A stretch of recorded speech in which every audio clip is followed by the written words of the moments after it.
Most of us associate the holiday with happy pilgrims and Indians sitting down to a big feast, and that did happen once. The story began in 1614 when a band of English explorers sailed home to England with a ship full of Patuxet Indians bound for slavery. They left behind smallpox, which virtually wiped out those who escaped. By the time the Pilgrims arrived in Massachusetts Bay, they found only one living Patuxet Indian, a man named Squanto, who had survived slavery in England and knew their language. He taught them to grow corn and to fish, and negotiated a peace treaty between the Pilgrims and the Wampanoag Nation. At the end of the first year, the Pilgrims held a great feast honoring Squanto and the Wampanoags. But as the word spread in England about the paradise to be found in the New World, religious zealots called the Puritans began arriving by the boatload. Finding no fences around the land, they considered it to be public domain. Joined by other British settlers, they seized land, capturing strong young natives for slaves and killing the rest. But the Pequot Nation had not agreed to the peace treaty Squanto had negotiated, and they fought back. The Pequot War was one of the bloodiest Indian wars ever fought. In 1637, near present day, Groton, Connecticut, over 700 men, women, and children of the Pequot tribe had gathered for their annual Green Corn Festival, which is our Thanksgiving celebration. In the pre-dawn hours, the sleeping Indians were surrounded by the English and Dutch mercenaries, who ordered them to come outside. Those who came out were shot or clubbed to death, while terrified women and children who huddled inside the longhouse were burned alive.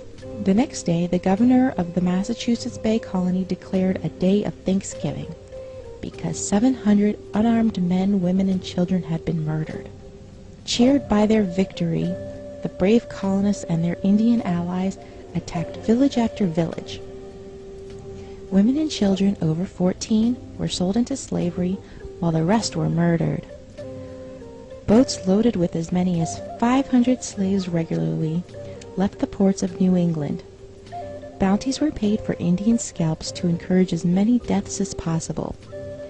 Following an especially successful raid against the Pequot in what is now Stamford, Connecticut, the churches announced a second day of Thanksgiving to celebrate a victory over the heathen savages. During the feasting, the hacked-off heads of the natives were kicked through the streets like soccer balls. Even the friendly Wampanoag did not escape the madness.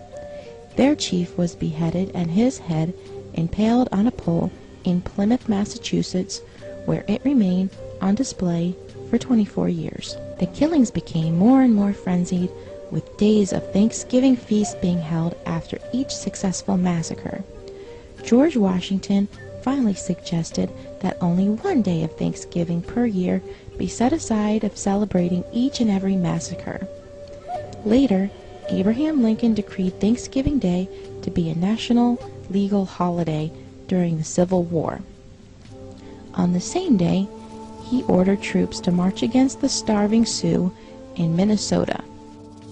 The story doesn't have quite the same fuzzy feeling associated with it as the one where the Indians and Pilgrims are all sitting down together at a big feast. But we need to learn our true history so it won't ever be repeated. This Thanksgiving, when you gather with your loved ones to thank your Creator for all your blessings, think about the people who only wanted to live their lives and raise their families. They also took time out to say thank you for all their blessings.